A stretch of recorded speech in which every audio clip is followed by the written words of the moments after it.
स्वागत करता हूं आपका संवाद न्यूज पर। एक नजर आज की खबरों पर। मध्य प्रदेश के विदिशा जिले में दिव्यांग पुनर्वास केंद्र के माध्यम से दिव्यांग बच्चों को नई ऊर्जा प्रदान करने और उनके बीच स्वस्थ प्रतिस्पर्धा पैदा करने के लिए दौड़ का आयोजन किया गया। डाइट परिसर में आयोजित हुई इस दौड़ में जिले भर के स्कूली विद्यार्थी छात्राओं के बीच प्रतियोगिताएं कराई गई। दिव्यांग पुनर्वास केंद्र के उप संचालक डॉक्टर पी.के. मिश्रा ने बताया कि सभी स्कूल अभी बंद है, ऐसे में विद्यार्थियों की सक्रियता बढ़ाने के लिए भी ये प्रतियोगिताएं कराई गई। जिन बच्चों के पास दिव्यांग सर्टिफिकेट नहीं थे उन्हें प्रमाण पत्र भी बनाकर दिए गए हैं। दिव्यांग बच्चों के लिए जो पहले पंचायत स्तर पर जो स्कूलों के माध्यम से जो गतिविधियां आयोजित की गई हैं, उनके चयनित बच्चों को यहाँ पर उन्होंने खेलकूद प्रतियोगिता के रूप में आज यहाँ बुलाया है। और अभी आपने देखा कि जैसे कि प्राइमरी के बच्चों का अलग हुआ है और बच्चियों का अलग हुआ है, और ग्रुप वाइज थोड़ा सा एज ग्रुप के हिसाब से भी दौड़ का कार्यक्रम यहाँ पे किया गया है। तो निश्चित रूप से ये दिव्यांग बच्चों को यदि हम सामान्य गतिविधियों के साथ जोड़ते रहेंगे, जिस प्रकार से हम सामान्य बच्चों के लिए भी जो गतिविधियाँ स्कूल आयोजित करता है, तो निश्चित रूप से उनकी क्षमता में वृद्धि होती है और बौद्धिक स्तर में भी वृद्धि। तो उस तरह से ये एक शासन की पहल है कि जिसके तहत ये गतिविधियाँ आयोजित की गई हैं। कितनी संख्या रही बच्चों की कार्यक्रम में भाग लेने की? करीब टोटल 60 बच्चों की संख्या रही है। और इसके बाद हम ये भी यहाँ पर आज देखेंगे कि इनमें से कितने बच्चों के पास दिव्यांग प्रमाण पत्र हैं, उनकी क्या कोई कठिनाई है, तो उसको भी हम फिर धीरे धीरे शासन की योजनाओं से उसको जोड़ेंगे।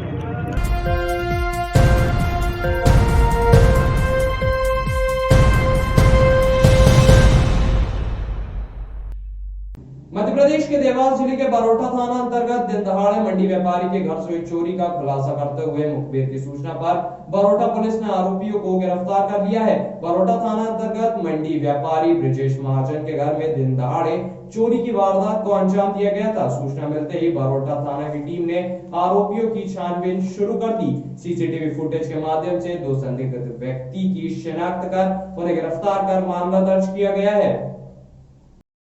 जो कैमरे लगे थे, सीसीटीवी कैमरों की मदद से जो फुटेज सामने आए थे दो व्यक्तियों के, एवं इसमें एक मोटरसाइकिल भी पर दोनों बैठे हुए दिखाई दे रहे हैं।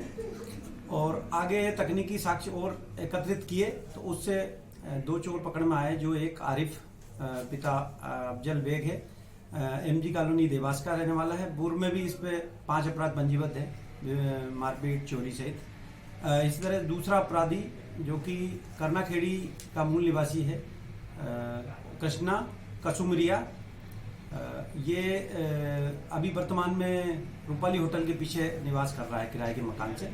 इन दोनों व्यक्तियों के द्वारा ये चोरी की वारदात को अंजाम दिया गया था, जिन्हें गिरफ्तार करके घटना में प्रयुक्त मोटरसाइकिल MP 41 ME 2866 को जब्त कर लिया गया है। साथ ही जो चोरी गए रुपये थे उनमें से 1,18,500 रुपये नकदी बरामद कर लिए गए। आपका नाम? शैलेंद्र मुकाती, TI बरोटा।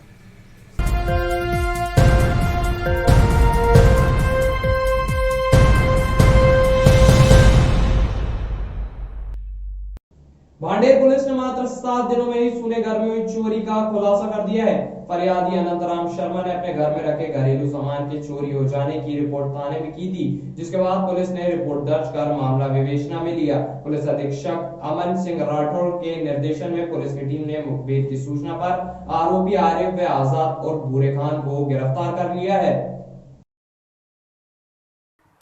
फरियादी अनंतराम शर्मा निवासी काजीपाटा के, इन्होंने 26/2/21 में एक रिपोर्ट कराई थी थाने पे आकर कि उनके घर में से घरेलू सामान, बर्तन, गेहूँ वगैरह अन्य सामान जो घरेलू घर गृहस्थी के थे वो सब चोरी गए। कोई अज्ञात चोर चोरी कर ले गया है, तो अपराध पंजीबद्ध कर विवेचना में लिया गया।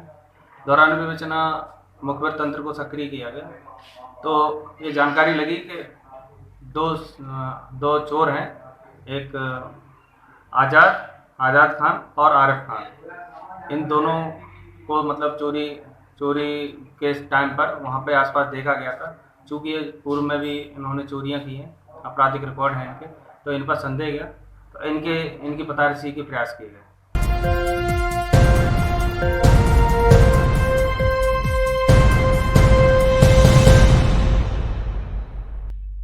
राजगढ़ अपर जिला न्यायाधीश नीरज सिंह ने इकलेरा में खरीदी केंद्र का औचक निरीक्षण किया। खरीदी केंद्र अधूरा होने के कारण ठेकेदार साहू को फटकार लगाते हुए खरीदी केंद्र को 25 मार्च तक कंप्लीट करने की चेतावनी दी। आज पूरे सारंगपुर, तलेन और बचौर क्षेत्र में जितने भी खरीदी केंद्र बनने वाले हैं उनका निरीक्षण किया जा रहा है ताकि वहाँ पे व्यवस्थाएं सुनिश्चित कराई जा सके।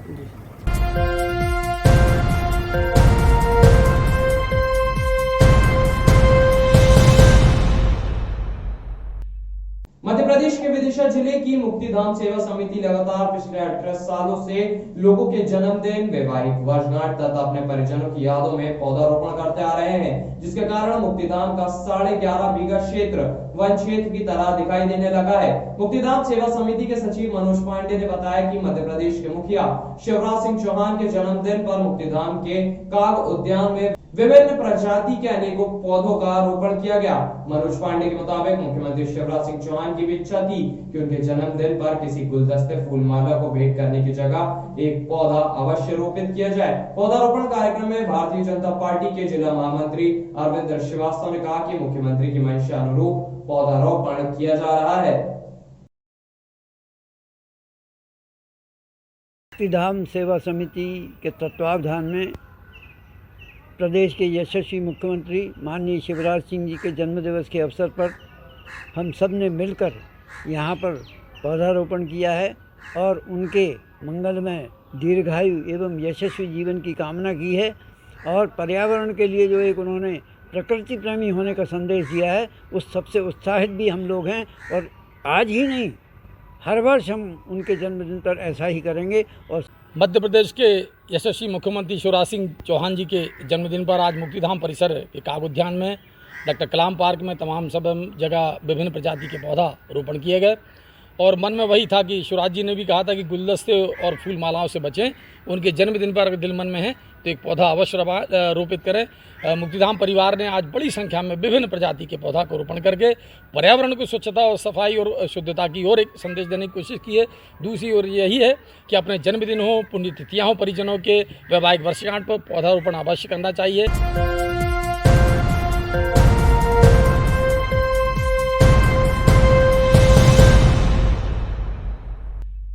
सिंगरौली जिले के बेड़न कोतवाली थाना अंतर्गत पुलिस चौकी गोबा क्षेत्र में ट्रक की टक्कर से 14 वर्षीय बालक राहुल जायसवाल की मौत हो गई है। बता दें कि राहुल पैदल जा रहा था, तभी सामने से आ रही ट्रक ने राहुल को टक्कर मार दी। टक्कर लगने से राहुल की मौके पर ही मौत हो गई।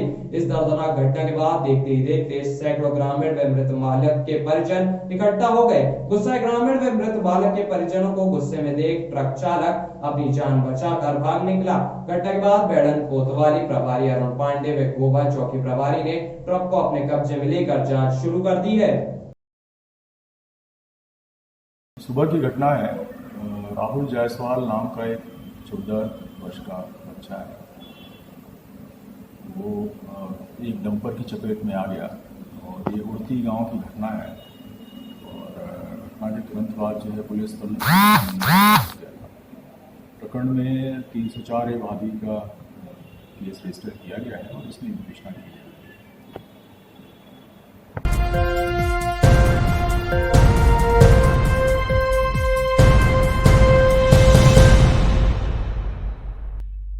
बीते कई महीनों से चल रही मशीनों में गड़बड़ी के कारण उपभोक्ता अपनी मांगों पर अड़े हुए हैं, लेकिन अब तक शासन द्वारा कोई कार्रवाई नहीं की जाती है। तब तक प्रदेश इकाई के समस्त विक्रेता, समिति प्रबंधक एवं ऑपरेटर अनुसूचित कालीन हड़ताल पर जा रहे हैं। उपभोक्ताओं का कहना है कि वितरण में किसी भी प्रकार का विलंब होता है तो प्रशासन जवाबदार होगा। उधर कई बार एसडीएम कलेक्टर को ज्ञापन देने के बावजूद भी मशीनों में सुधार नहीं हो रहा है और आवंटन केरोसिन, मिट्टी तेल में गड़बड़ी चल रही है, इसका सुधार नहीं किया जा रहा है। साथ ही कहा कि ज्ञापन देने के बावजूद अगर सुधार नहीं किया जाता है तो इसके जिम्मेदार प्रशासनिक अधिकारी होंगे। आवंटन 4 माह से लगातार कम हो रहा है। फरवरी माह में 0 और मार्च माह में 0। ऐसी स्थिति में हम लोगों की हितग्राहियों और विक्रेताओं के बीच में लड़ाई झगड़े की स्थिति बन रही है। इसलिए हमने श्रीमान अनुविभागीय अधिकारी को अवगत कराया है कि हमें पूरा आवंटन दिया जाए। हम आवंटन वितरण करने के लिए तैयार हैं। यदि आवंटन नहीं दिया जाएगा तो हम लोग दुकान नहीं खोलेंगे। 372 कार्ड, अंत्योदय के हैं 55 कार्ड, जिनका 3 लीटी से लागू है और 5 लीटी का आवंटन बनता है 884 लीटर, केवल मात्र 90 लीटर फरवरी माह का, और जनवरी माह का बांटा है पूरा 782 लीटर। तो इस माह में आपको मात्र 90 लीटर आवंटित हुआ है। हाँ। जबकि आपको बांटना कितना है? 884 लीटर। हमारी दुकान पर जो दुकान कोड की 4108 है, दुकान का नाम कलपुर है, उस पर मात्र कुल कार्ड कितने हो? कुल 417 कार्ड, उस पर मात्र 10 क्विंटल चावल और 62 किलो गेहूँ प्राप्त हुआ है। 62 किलो गेहूँ इतना ही मात्र ओनली आना कितना था? अरे चावल बंद होगा आना था 35 क्विंटल, सिर्फ 62 किलो मात्र।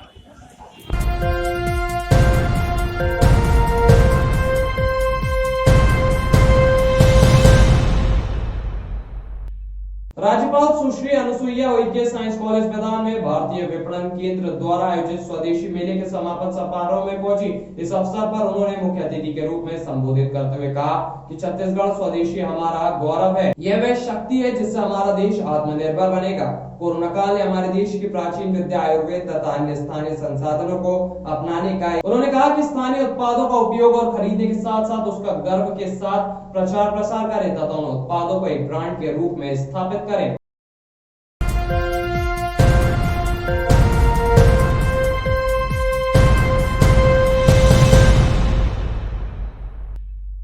छत्तीसगढ़ सांसद रेणुका सिंह का बड़ा बयान सामने आया है। दरअसल वे अंबिकापुर दरिमा एयरपोर्ट पहुंची, जहां उन्होंने कहा कि वर्षों से सरगुजा वासियों को जिस हवाई सेवा का इंतजार था वह किसी कारणवश फिर रुक गया है। मौके स्थल पर मौजूद सांसद रेणुका सिंह ने बताया कि 3 केंद्रीय मंत्री से बात हुई है, जिससे सरगुजा वासियों को जल्द हवाई सेवा की सुविधा मिल सकेगी। वहीं छत्तीसगढ़ सरकार ने अंबिकापुर हवाई अड्डे को 3C श्रेणी के तहत अपग्रेड करने की योजना को मंजूरी दे दी है, जिससे रायपुर और बनारस के लिए सफर आसान हो सकेगा। रायपुर बनारस के लिए उनकी यात्रा अवधि कम हो जाएगी। अब देखने वाली बात होगी कि आखिर ये इंतजार कब खत्म होगा।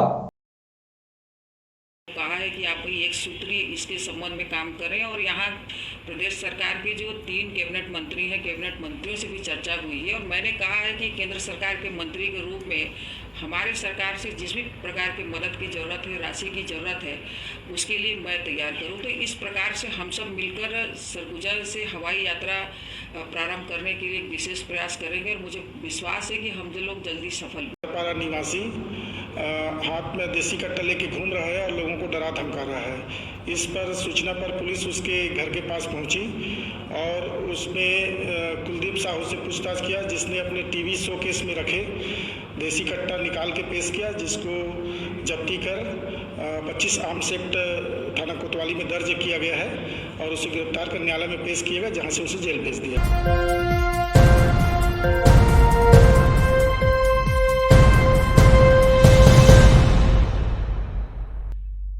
सूरजपुर में अवैध हथियार रखने वालों के खिलाफ पुलिस की ओर से सख्ती के साथ कार्रवाई की जा रही है। दरअसल सूरजपुर थाना प्रभारी बसंत खलगो की टीम ने एक युवक को अवैध देसी कट्टे के साथ गिरफ्तार किया है, जिसके खिलाफ मुकदमा दर्ज किया गया है। आपको बता दें कि पुलिस को मुखबिर से सूचना मिली कि पुराना बाजार पारा निवासी कुलदीप साहू बाजार में देसी कट्टा हाथ में लेकर घूम रहा है, वे लोगों को डरा धमका रहा है। वहीं सूचना से पुलिस अधीक्षक सूरजपुर राजेश कुकरेजा को अवगत कराया गया, जिस पर उन्होंने तत्काल कार्रवाई करने के निर्देश दिए। वहीं 25 आर्म एक्ट के तहत आरोपी को जेल भेज दिया गया है। पारा निवासी हाथ में देसी कट्टा लेके घूम रहा है और लोगों को डरा धमका रहा है। इस पर सूचना पर पुलिस उसके घर के पास पहुंची और उसमें कुलदीप साहू से पूछताछ किया, जिसने अपने टीवी शोकेस में रखे देसी कट्टा निकाल के पेश किया, जिसको जब्ती कर 25 आर्म्स एक्ट थाना कोतवाली में दर्ज किया गया है और उसे गिरफ्तार कर न्यायालय में पेश किया गया, जहां से उसे जेल भेज दिया।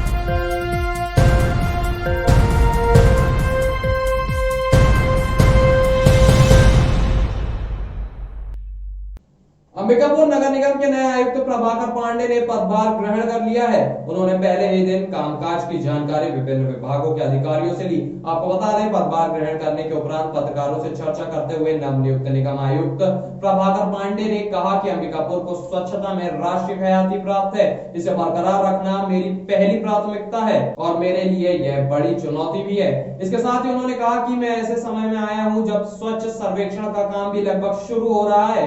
अंबिकापुर शहर पहले से साफ सुथरा है, बस इसे और बेहतर बनाने की जरूरत है। यहाँ के जनप्रतिनिधि भी काफी समझदार है, हर छोटी बड़ी चीजों की समझ रखते हैं। यहाँ के जनप्रतिनिधियों, अधिकारियों व नागरिकों की बदौलत ही शहर ने स्वच्छता में कीर्तिमान अर्जित किया है। उन्होंने कहा कि स्वच्छता में मॉडल अंबिकापुर नंबर 1 बनाकर रखना इस बार बड़ी चुनौती है, क्योंकि अब देश के कई शहर हैं जो अंबिकापुर को टक्कर देने खड़े हैं। अंबिकापुर हमेशा से टॉप पे रहा है, तो सबसे पहली प्राथमिकता तो ये है कि उस चीज़ को मेंटेन किया जाए, उसको और भी जो गवर्नमेंट ऑफ इंडिया के गाइडलाइन है उसके हिसाब से चीज़ों को अपडेट किया जाए, सुधार किया जाए और उसे बेहतर से बेहतर बनाने का प्रयास किया जाए। इसके साथ ही साथ जो शासन की विभिन्न जो योजनाएं हैं, जैसे गोधन न्याय योजना, मुख्यमंत्री श्रम स्वास्थ्य योजना, प्रधानमंत्री आवास योजना, अमृत मिशन, राजस्व वसूली, ये प्राथमिकताएं हैं जिस पे शासन का फोकस रहता है। तो मेरा भी प्राथमिकता यही है कि इसमें अच्छे से अच्छा किया जाए और पूरे स्टेट में इसमें हमारा जो अंबिकापुर नगर निगम का परफॉर्मेंस है वो बेहतर हो और सबसे अच्छा परफॉर्मेंस देने का प्रयास रहेगा।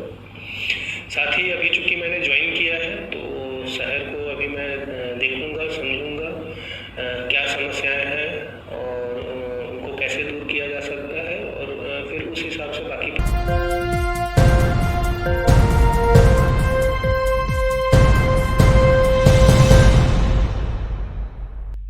अंबिकापुर में भारत माता चौक के नाम से बहुचर्चित एवं राष्ट्रीय राजमार्ग पर भारत माता चौक बनाया गया था, लेकिन निगम के कुछ निर्माण कार्यों में मूर्ति को तोड़ा गया और स्थानीय निवासियों को सांत्वना दिया गया था। वहीं मेयर अजय तिर्की और निगम कर्मचारियों द्वारा निर्माण तो पूरा हो गया, लेकिन निगम प्रशासन ने इधर चुप्पी साध भारत माता चौक पुनः मूर्ति स्थापित करने के बारे में विचार तक नहीं किया। इसके साथ ही स्थानीय निवासी द्वारा निगम में धरना देकर महापौर अजय तिर्की को ज्ञापन सौंपा। महापौर द्वारा 1 माह का आश्वासन दिया गया है।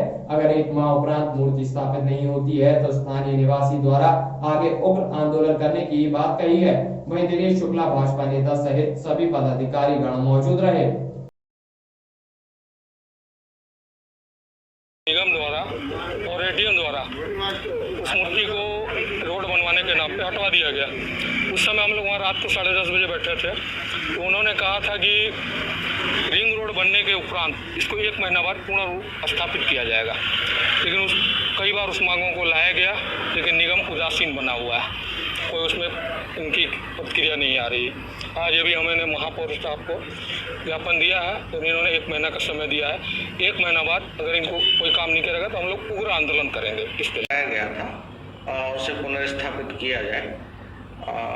मैंने उन्हें सांत्वना दिया है कि चूँकि उस समय में जगह मांग निगम ने किया था एसडीएम साहब और राजस्व से कि व्यवस्थित जगह दे दिया जाए ताकि उसे हम वहाँ पे स्थापित कर सकें, मस्जिद पुनर्स्थापित कर सकें।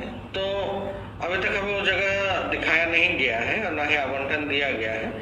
आज फिर से इस मांग के तारतम्य में पुनः एसडीएम साहब से हम लोग जगह की मांग कर रहे हैं और जितनी जल्दी हमें उपलब्ध करा दिया जाएगा। हम भारत माता चौक के जो पुराना जो स्वरूप था उसको उस जगह पर पुनर्स्थापित। खबरों में फिलहाल इतना ही। ताजा जानकारियों के लिए जुड़े रहिए संवाद न्यूज के साथ।